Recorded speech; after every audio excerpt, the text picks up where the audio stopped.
Hi, everybody. Welcome to this talk today on B2B psychology, B2B marketing psychology. Today, we are going to be talking about strategies that can help you as a B2B marketer or a content marketer in the B2B space get better quality leads, find your audience and get through to them with your marketing materials, using some strategies that go beyond what the traditional sort of approaches to B2B marketing are. So that's the purpose of the talk today. I'm going to get through it in a bit. I just wanted to say at the outset, so this is obviously for a B2B audience in mind, but if you are in this room and you're not strictly in a B2B company, you will still find some concepts that really relate. And in fact, many of the concepts I'm going to talk about, I actually stole from the B2C side of things. So there will be some interesting points, especially if you generate leads. So if you're a B2C company that is generating leads, you have a sales team that talks to those leads, puts quotes together, and all of that, it's going to be especially relevant. So don't immediately jump out if you're not B2C. And if you are, then definitely in the right room. Okay, cool. So I want to start off with a quote from Rory Sutherland. Now, Rory is a behavioral economist slash, I guess you could call him a marketing psychologist at this point, at Ogilvy, the big advertising agency they're global now. And he's got a quote that says, "Just because we put a suit on to go to work every day does not mean we stop being human." And that's super, super relevant. And a big problem in everything I see on the B2B marketing side is actually this problem that people are not also putting into their marketing materials an effort to impress or persuade the person on a personal level. So as in, what are they there at work to do? Why do they spend 8 hours of their day all week trying to do better at their jobs? There's lots of human reasons, which we're going to cover in this talk. And so that quote basically captures it all. Just because we put on a suit, we don't just become spokespeople of the company. Yes, we're interested in making our companies grow, but it's because it helps us grow.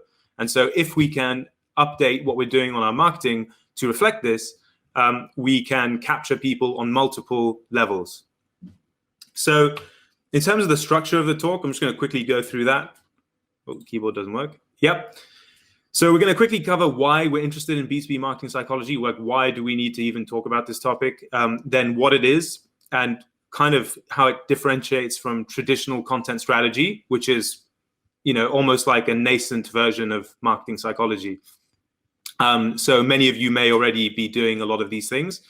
And then we're going to go into the meat of the matter, which is these advanced psychology principles, the three main ones being the concept of the hero's journey, the science of human status, and new opportunity framing.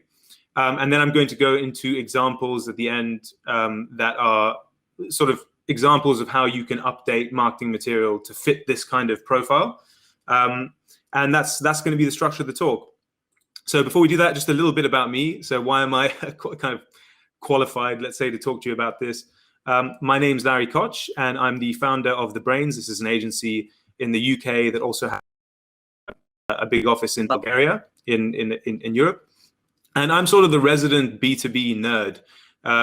Last year, when I was lucky enough to be under 30, actually, today's my birthday, by the way, just in case people are interested in that. It's actually my birthday. So I'm doing what I love. So that's a good birthday, right?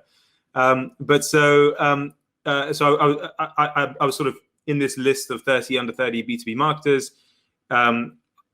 That's reflective of my deep nerd-like interest in B2B. So at The Brains, I spend a lot of time talking to people about how they can get their B2B companies in very niche sectors, or generating leads for very complex B2B businesses that maybe have a small target audience, a long sale process, very high deal values, but quite hard, multiple stakeholders involved in signing deals off.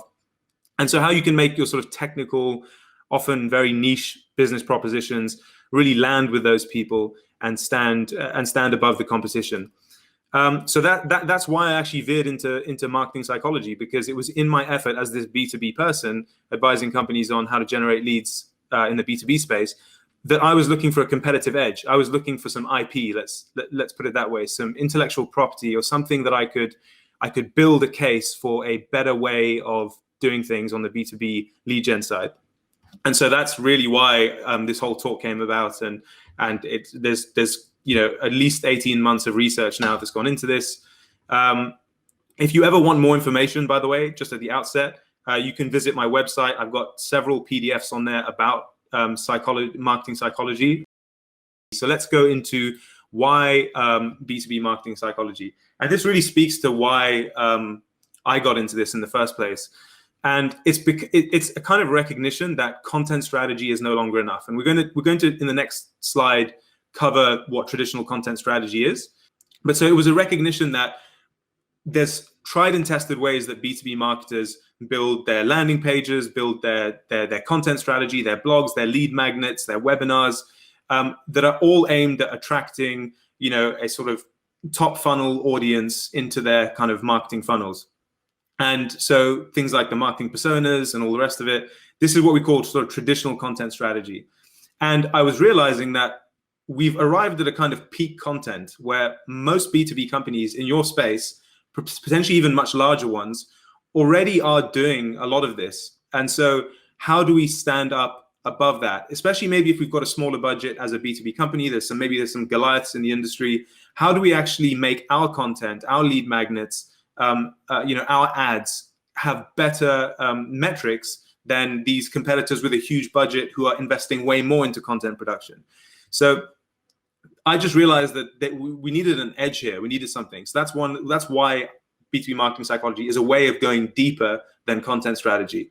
And what that ultimately leads to for us, which as marketers and business owners and salespeople, is we want a better cost per lead. We want higher quality leads that are going to be, have a higher chance of closing and, makes better use of every advertising dollar we spend, or every dollar we spend on content production.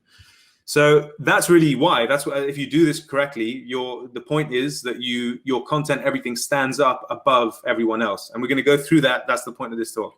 I keep forgetting my keyboard doesn't work. Yes. So into what it is. So in order to kind of go into what B2B marketing psychology is and some of these advanced principles, we need to just cover the basics. So the way that content strategy works is that successful B2B companies use this concept of the marketing persona.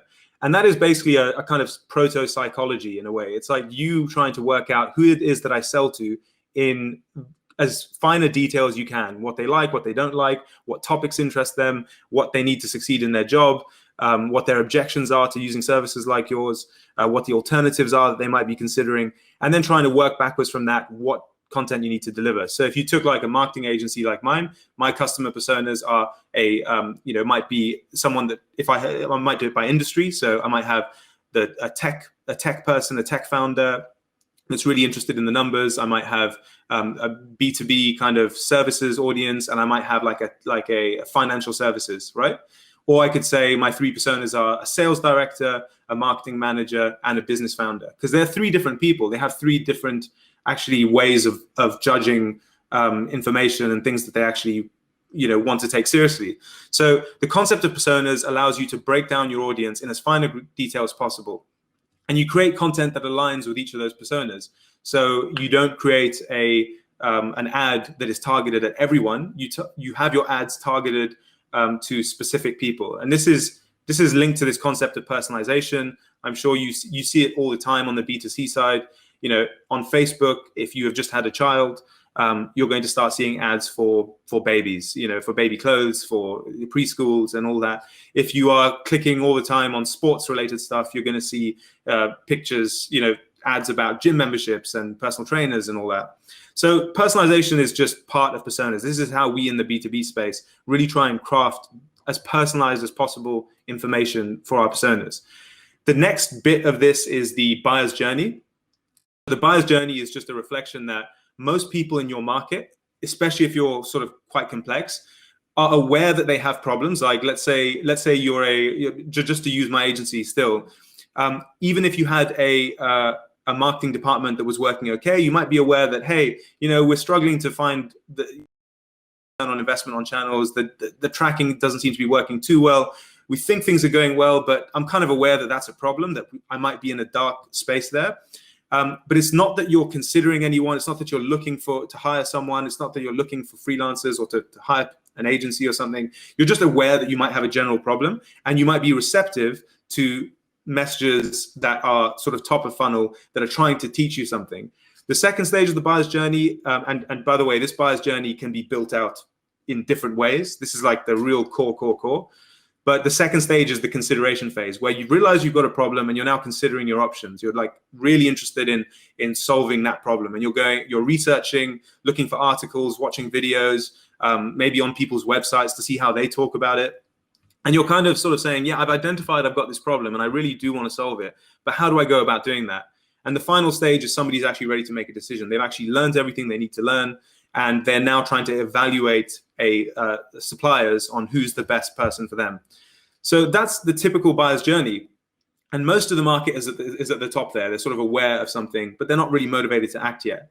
So as content creators or advertisers, you don't want to just be aligning to personas. You want to be aligning to personas and also where they are in the buyer's journey. So you don't want to start advertising to someone, hey, buy my, work with my agency or work with my accountancy and you'll get the first month free, or, just super transactional ads, because most of the people you'll be advertising to will be at the awareness stage. They're not even in the mental framework to discuss suppliers and and costs and all of that. So really, you want your marketing messages, your ad copy, your landing pages, your lead magnets to be aligned not only to the persona, but to the stages in the buyer's journey. And so this is kind of what we call traditional content strategy. In all of your marketing materials, there's the concept of authority. The more logos you can have, the awards you've won, the things you've been featured in, the client testimonials and case studies. This is how B2B marketers have traditionally captured a top funnel audience and brought them down the funnel, is by trying to think as much as they can about the corporate, interests of their different personas, aligning content to them at different stages of the buyer's journey, getting them into some kind of database, keep in touch with them, keep demonstrating authority as well as educating them, and hopefully out of the other end spits a sales qualified lead that your sales team can then deal with. So that's kind of the traditional content strategy. And I mean, I think from the sounds of it in the chat, a few people are indeed using this, and the statistics are actually very promising. Companies that exceed their lead generation goals, I think about 80% of them use these principles. So if you're not already, this is kind of like getting you to the starting line, or not even to the starting line. It's like getting you to doing everything in current best practice. And everything we're going to talk on from after here is sort of trying to soup that up. And so I definitely encourage anyone who's not like aware of this stuff to kind of really get into it. So what does marketing psychology do then? How does it advance this? So what it tries to do is basically on this level, the persona level, it's a deeper dive on this persona, a much deeper dive. So it's a reflection, it's a realization that you can influence the individual as well from an actual personal advancement in life point of view, as well as what they're interested in for their job or their company. Like, it's kind of like trying to go a level deeper. It's like, why are you trying to achieve the things you're trying to achieve in your job? Well, it's to have a more secure income, to look very intelligent at work, to build my relationships at work. There's all sorts of things going on under the current that drive people to do what they do, apart from like, I need to learn about this topic. It's all with an aim in mind. And so B2B psychology tries to connect on that personal level. And it's effectively, it's kind of a weird term to use, but it's trying to brainwash your B2B prospects to view you as the only solution, a very irresistible solution. So when they're looking every day in LinkedIn or on websites, and they're seeing all this content talking about these things they're aware they need to solve, what is going to really flash out and say, hey, this is an irresistible thing that I've not seen before, and I don't care about all the rest of it. This is my solution right here. So that's what the aim of B2B marketing psychology is. And it's kind of different to B2C psychology. So if you ever read about marketing psychology, you'll find it kind of focuses on things like UI, UX, and product design, and color psychology, and how mouse clicks are going on. In B2B audiences, we're not dealing with hundreds of thousands of kind of people on our websites, like traffic, and trying to optimize checkout journeys and things like that. it's the main research into marketing psychology is around buying psychology, how you can trap people with some kind of freemium model and then get them into a paid service, that sort of thing. This is not what we're doing in B2B marketing psychology. We need a fundamentally different approach, and hopefully I'll be able to advance some concepts here that will please you guys and you'll be able to take away and use.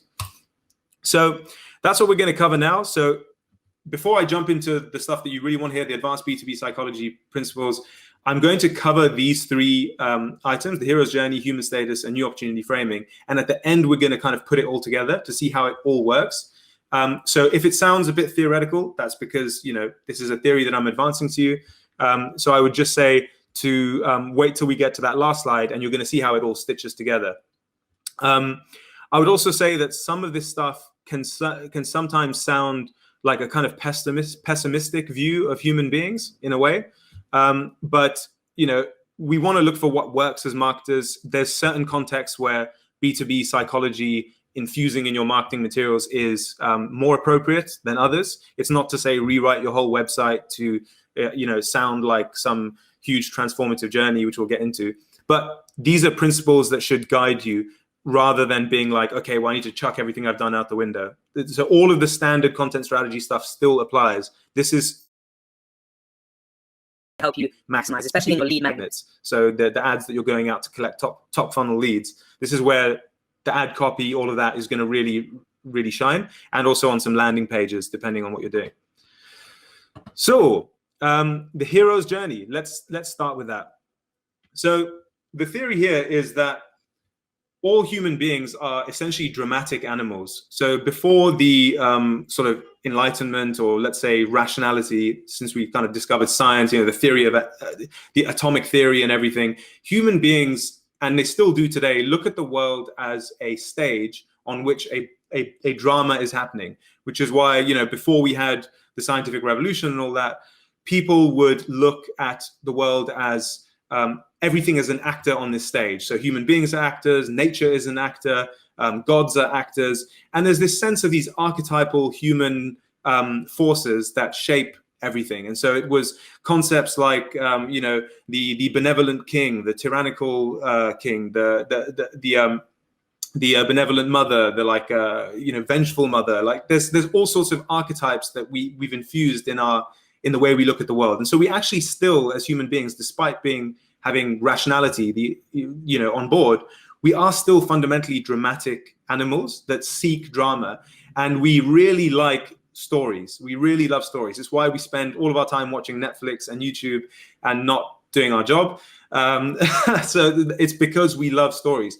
And it turns out that there is a story that we love more than anything, and it is the key component to a good story. And that key component is that a character has a problem and meets a guide who gives them a plan and calls them to action that ends in a success and helps them avoid failure. This is a story of transformation. So I'm going to use Star Wars because I'm sure all of you know Star Wars.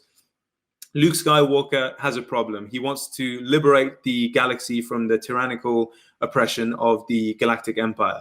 He wants to get involved. He's naive. We connect with him because we see that in ourselves. And he meets a guide, which is Yoda. Yoda gives him a plan on how he can defeat Darth Vader and bring an end to the whole empire. He kind of struggles against that plan. We relate in his sort of rebelliousness to that, and he's sort of conflicted with his duty to his friends and duty to get rid of this Darth Vader guy. And eventually he's called to action, and it ends in a success and helps avoid a huge failure, which is like the death of everything. So this is a story where someone we relate to, a character, has gone through this story arc, and it releases this happiness endorphin to know that we have just witnessed this positive transformation in this person. And loads of the really popular stories and films that you'll find follow this. And so this is taken actually from a concept called the story brand, how to build a story brand. And effectively what you just do here is you replace the character with your customer, and your company is the guide and your services is the plan. So when you're writing landing pages, ad copy, websites, you have to remember that your customer is the actual hero of the journey, not you. So what you're doing is interesting, but it's not about you. It's about them, and it's about giving them a plan to positive transformation that's going to end in them avoiding a failure and ending in a huge success. And we're going to get to how this all fits together in the next bit. So that's the kind of idea of the story. We want our marketing messages to have this baked in.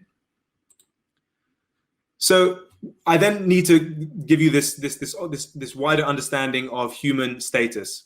So human, and this relates to the story in a bit. So human status is the idea that human beings are actually seeking at any point to maximize their health, wealth, and relationships. And again, look, I know that you can sort of quibble about these things. Just bear with me. I know that this might be seen as a pessimistic view of human beings, but this is what we're trying to do. And in any single domain of human interest or activity, there is a hierarchy of competence or a hierarchy of success. So, for instance, let's just say basketball. Most people are about average. If they spend their time playing basketball every day, they'll be about average. Very few people will be high skilled, and very few people will be low skilled. And it applies to everything, whether it's painting, blockchain, web development, being compassionate, being empathetic, reading, whatever it is. Everything we're in, there's like a kind of hierarchy of skill. And we afford high status to the people at the top of hierarchies. There's not just one universal hierarchy. Human beings are engaged in multiple hierarchies. And what we see is people that are at the top end of any given hierarchy, they're afforded a lot of status. So human beings are always thinking to themselves, how do I become happy? Like how do I increase my happiness? Which, I think everyone can agree that we're trying to increase our happiness. And happiness is released when we feel that we are achieving or becoming recognized as high status. So the higher our status goes, and this doesn't have to be just like, buying stuff, being wealthy, having 10 houses. It can be things as existential things like, do my family love me? Does my wife or my husband love me? Like, do my friends think I'm cool? Really interesting things like that as well. But ultimately, whatever we value, there's a hierarchy to anything that we value. And we're always trying to push ourselves in this sort of idealized version of ourselves. We have where we are now, and we have this ideal version of ourselves who's got, six-pack abs, runs 15 million companies, is also very chilled and can live on the beach half the time. That's like sort of our heaven. It's like, imagine if we could do all those things. And then we've got our kind of hell, obviously, which is everything just goes tits up. And so when our happiness is increased, when we feel that we have transformed and gone up a stage. And so when it comes to work, what are people spending 8 hours of their time doing at work? And so it's useful to understand that wealth and relationships are also managed at work. That is the main reason why we're there. The reason why we want more job security and more income is so that we can then, pay a personal trainer to help us lose 30 pounds, let's say, if we want to, or to eat healthier. It allows us to have more stable, better relationships. We want our relationships at work. We want our colleagues to perceive us really well. They're people we interact with every single day. We want our title to reflect our contributions. So there's all these things that signify status in different areas. And a lot of what we're doing is wealth, or sort of money, is a kind of medium of value exchange. And so by earning more money, you can then use that value in the money that you have to go and acquire better health, potentially better relationships, inadvertently round the way. So this kind of sounds a bit pessimistic, maybe. Not everybody's, you might think this is a very consumerist way of thinking. But for most people who are kind of plugged into the system, like all of us, I would suppose, we're sort of thinking at least in some ways on these levels. And so it's really important to understand that people are not just sitting at work because they've got nothing better to do. They're sitting at work because they're trying to increase their human status. They're trying to become happy by being, wealthier, healthier, have better relationships, be seen better by others. And so if we can, in our marketing material, reflect this, we're going to have a really good time. And I'm going to get to how we do that. But so this is the next theory I want to advance. So in this story here of Luke, what we see is somebody who has low status to begin with, someone who's just kind of like a kind of teenager who doesn't really have much going on, who has this huge insurmountable problem, who sees an idealized version of himself as, freeing the galaxy. And through meeting a guide with services, he's able to transform his status into someone of incredibly high status. And we love that story because we all secretly want the same status. We secretly or actually overtly want that same status. So what I'm saying here is that our marketing message is an opportunity to link the movement up in status with your services, reading your content, understanding what, and working with your company. It's an opportunity to say, not only does my content, my lead magnet help you understand X, bear in mind that understanding X is going to increase your status very, very rapidly. And so we'll talk more about this in a second, but that's just what I want to kind of start sketching this for you. The third bit here is now how we tie this all together, and it's called the new opportunity framing. So I want you to imagine you walk into a gym, and let's say you want to lose 30 pounds. And let's say you spent the last 6 months trying to lose weight. You're trying to lose, let's say 20 pounds or 10 kilos. And you've been doing for the last 6 months, you've been looking online, you've been eating well, you've been drinking a lot of water, you've been getting your sleep, you've been kind of counting your calories a little bit, you're sort of trying to pick healthier options. But the weight is just not coming off. And you're going to gym, like 4 times a week, and you're just not seeing anything. So you're kind of negged out at this point, and you think, I want to go for a personal trainer, or I want to find someone, a coach, that's going to help me shed the weight. Now, imagine if you had 2 people. You walk into this gym and you get 2 personal trainers who come in front of you. One of them says, I've got an improvement offer for you. So he doesn't say I've got an improvement offer, but I've got an offer for you. I'm going to help you track your calories extremely well using an app. I'm going to be here and set your diet calendar and your nutritional needs, and I'm going to work with you in the gym to do the right exercises, right? That's what we call an improvement offer. These are all things you've already been doing. You've just done it badly. And this person is basically saying, yeah, basically you need to go and put the work in and just do all these things, and you're gonna lose the weight. Take the second person who comes to you and says, you know what? The reason why you're losing weight is not because you're not doing the right things. You're doing all of the right things. You have just not been aware of the awesome power of ketosis. And actually, if you were to cut out all carbohydrates, it's going to be tough for the first 4 days, but after that, the pounds are just going to shed off. And this is how, Ben Affleck and Matt Damon lost all of their weight at the last movie, the last Avengers or something, And this is the secret that nobody else knows about, that they've been using in Hollywood to shed weight like this. And I've got a really easy plan for you with just some easy recipes. You don't even need to go to the gym, really. You just need to go for a walk every day, and the weight is just going to shed off. Now, if you have been struggling unsuccessfully for 6 months, maybe years, to lose weight, can you see how this new opportunity, this thing you've never heard of before, immediately makes you more receptive? The improvement offer, you have to actually admit that your own efforts were poor. So first of all, you have to admit that you failed. You have previous negative associations of the gym, of the kind of tracking calories, of healthy food. You've already been struggling through this. And you feel like you might actually decrease in status if you engage this person and it doesn't work. And you suspect it might not work because it hasn't worked for you already. You're already like pessimistic. So you're really not motivated to act. Whereas this new opportunity, it allows you to not have to admit any of that. The reason why I wasn't successful is not because, I just wasn't actually tracking my calories properly. It's because I didn't have the secret ketosis method that everyone is using, that everyone's been hiding from us. Well, I don't have to berate myself or anything. I can just jump in with this other personal trainer and they are going to sort me out. So you're much more highly motivated to act. Now, it's bear in mind, before I get the inevitable question, it's obviously much better to do the improvement offer, as in that is the way you lose weight. Ketosis is a silver bullet.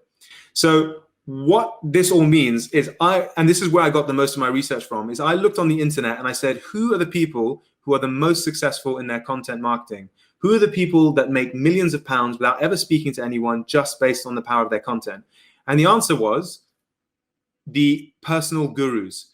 And you see them all over your feeds on Facebook, whether it's fitness coaches, financial advisors, get rich quick schemes, all of these things. And all of us, I hope, in this room can recognize that what those people are doing is not good. We don't want to ever be perceived like that. They're selling stuff that, it's almost like a sense of a sort of false advertising. But the psychological techniques that they were using to sell people with these, I thought were very fascinating. So I was saying to myself, right, I don't like what they're doing, but I'm trying to look at what is most successful on the internet and what can help my B2B clients. And so as I was looking for this edge in B2B, I thought, how can I approach what they're doing there for these very ill things, for these bad ends?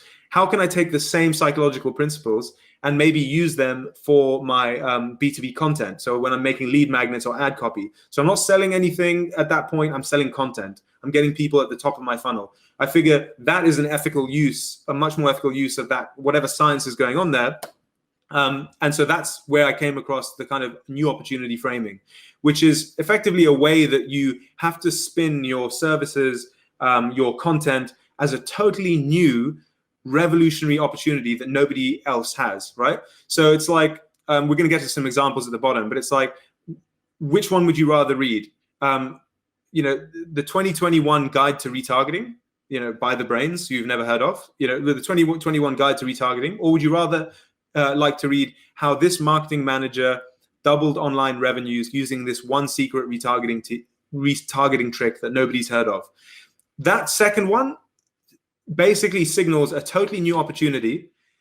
Because I'm specifying my persona, the marketing manager doubling their revenues, they know that this is going to come with a transformation in their status and is going to help them conclude their hero's journey or advance themselves to the end of their hero's journey. So just in that change of title, we can go from just why don't you work with us because we're great at retargeting, and everyone knows the basics of retargeting, right? They know kind of what it is. A guide to 21 retargeting is just vanilla. Every single agency, every single marketer is pumping out stuff about retargeting. If you just talk about the same thing as everyone else in your industry, just that's topical, yes, sure, my audience is interested in retargeting, but so what? You can't just craft your personas and say, well, they're interested in retargeting, they're interested in performance advertising, interested in this, so let's just create content about that. You've got to go a level beyond and say, how do you frame this as something that has never been seen before, some kind of IP that they can really, really latch onto and find irresistible, because they're not seeing it anywhere else. So they have to download it because it indicates it's going to rapidly transform their status, because it's just this new thing that nobody's done before that if they implement right now is going to lead to potentially massive gains. Now, obviously, the content that you actually produce, the IP has to be real. This thing has to actually have that potential. But a lot of time, the basics can be almost similar in those two documents, the Guide to 2021 Retargeting. Let's say if you're an absolute expert in retargeting, you might literally have a silver bullet. But because you've packaged it in this improvement offer, so like the two awesome secrets you've discovered this year in retargeting that have massively like 10x'd your clients' return on investment on their ads. If you're packaging that under a new Guide to Retargeting 2021, expert retargeting guide, that's way too vanilla. You want to bring it up as a new opportunity. It's the two secret techniques that nobody's heard of that led to 300% increase for X client. That then allows the person on the other side to not only be like, I'm interested in retargeting, but I'm also interested in 10xing what I'm doing because I'm going to look like a genius internally, and I'm going to probably have better job security and probably a better title and better income. So the way that you write everything has to be talking to the person as well. And you want to do this to varying levels. You can't just be obvious about this. You can't just say like, hey, Mr. Persona, would you like to earn double in your salary? You can't do that kind of thing. But there's ways that you can subtly imply and just sort of, switch on in the person's brain. This isn't just about learning something here. You are learning something because you are seeking to increase your status, and this connects the dots. Reading this thing, this silver bullet is the thing you've been missing to go from. It's the plan that you were looking for to help you defeat the empire. Which in that case might be a better marketing department. So that's basically what the new opportunity improvement offer is. So I hope everyone's kind of with me there. I do tend to ramble a lot when I get excited about stuff. So hopefully it kind of works.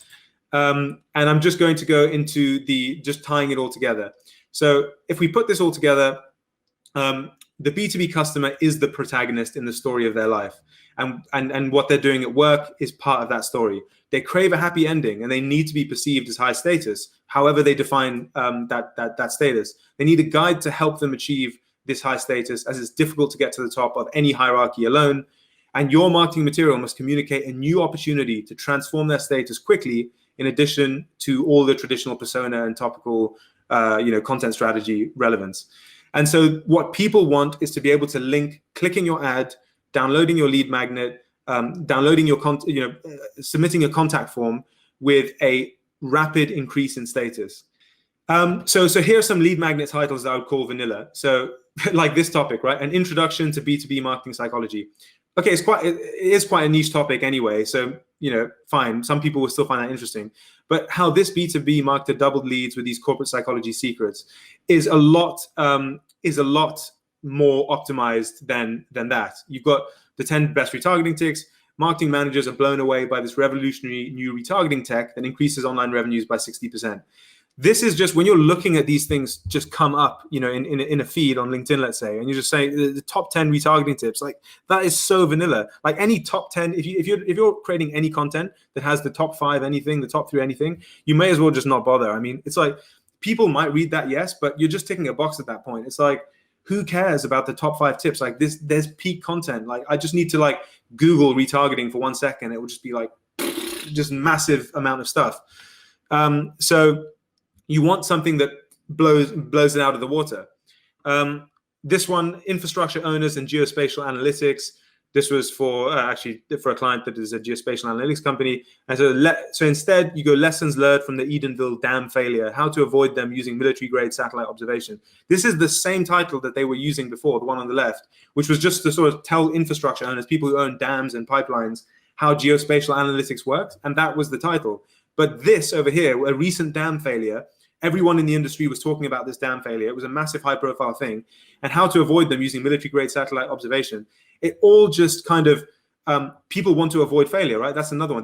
They just want to avoid failure. They don't want to be that. They don't want to be Luke Skywalker failing and the Empire crushing every human soul in the galaxy, right?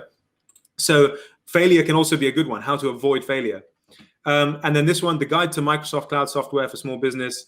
How this one simple Microsoft Cloud trick helps small company X grow by 40% in 1 year. So really trying to focus in on one thing and to make so the content in this could be very similar, right? So within this, the client in this actual case had a very, very interesting set of Microsoft Cloud tools that most small businesses were totally unaware of.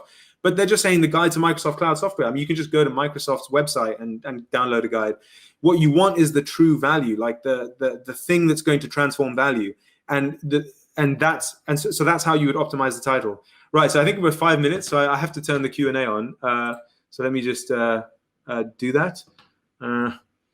I should know how to do this, but I probably don't. I think people can still message me though. Yeah. So for the end of this, I'm pretty sure people can still talk to me.